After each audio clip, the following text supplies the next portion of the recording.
besen kasusun so migasa besen dakari wesia ira ikasa baton kparu ibakpuru ya don ginamo ban sabo kuma ten danga ko taga sa mesun sakia so besen da so wesia migia kpasu kwen suka nyerbu susi bukon ga sun fagidiya adama sanka se we gal ko tem biragia baba suka kpara wan nene hikiya ma wan nene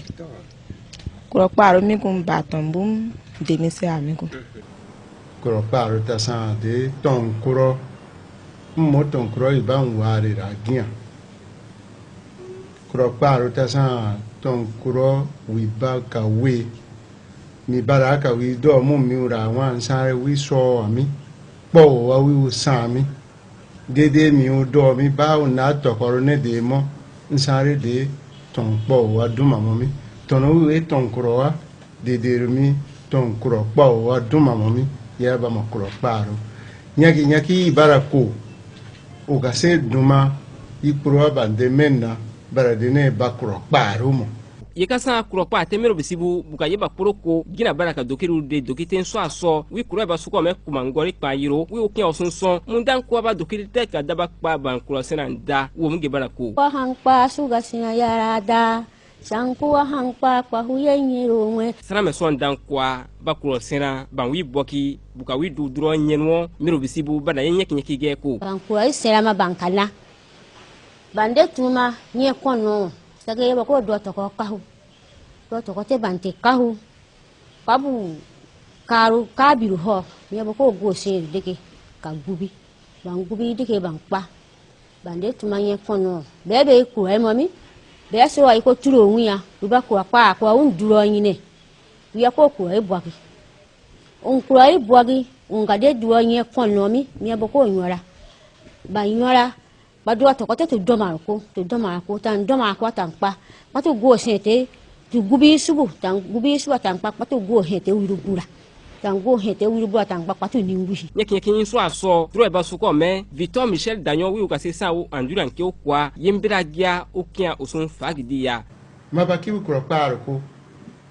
bande de rugantura mi boko wi sara si abu he ka wi da duro nyeno gana ko saram gani sarabu yesa yira waso sera waso ye bande men na ka yiti pabu de men na ka no mo etita ti nsare de ba ka ori boku o mi ka won so bu ka gwaribu ngusa o dedete yite teta sonsi amme ni uwene o mora ba ko de me kuro moro wene unako onyenu kura pa soma ko pa e poroko sente ko masara mi nsare de buhiru no mera buhiru ndo marami ko droma ko niama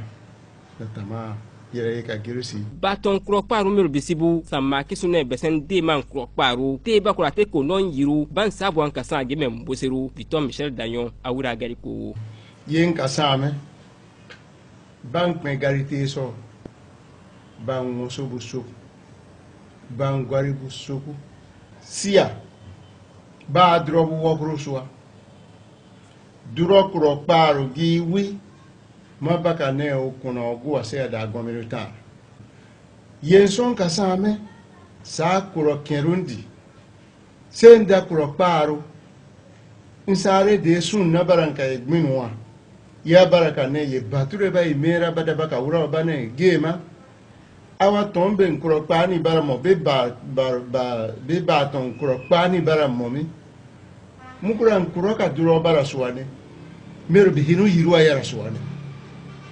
domi de mi ton kuro kon pen o se gi ho okura da neto bune amana no mo nanen duro nyina mo mero bisewu mabanye wure maban sine be bagnya boko mabun be bakosia ba ye imo mwe ka wanyani buko gura buka ura duro yi de te so seguru teragnya Baatonu kuraka yira sa kuro kerundi muranka damo sendam ko kuro kparu muntie mun damo maiki da yinana yendabinu se mero bihibe bu sina bu de me bu neto mi dedero mi bade turami ti masari ide ba ore winyanda kama me seguta tieta be mosine agose wi undona kadema miru bihite so ba bigo ka hobama be miru bihi so kuroka yiga sa besen baton krokparu nguma besen Deamann krokparu meten gariya isina tombe sa susi bakia bugason fagidi yembira gia gari ko ni ndaru tie suko wure su wura ma miru bisibu basu beni daria dodoka ngwa yiga sa besen Deamann krokparu sukwen suka besen dakari wesia tembira genti domi yesa Deamann sangu yemo usangire sakonrandoa sangu ga konre ngwene besen ti su besen dakari wesia yesa mom biragia basukwen suye non kureruko ngwa basia miru bisibu bansun kasu bukon kasun tubu sa besen Deamann kumanundi geme sibigaba ye gerwa am bisin konson Deamann son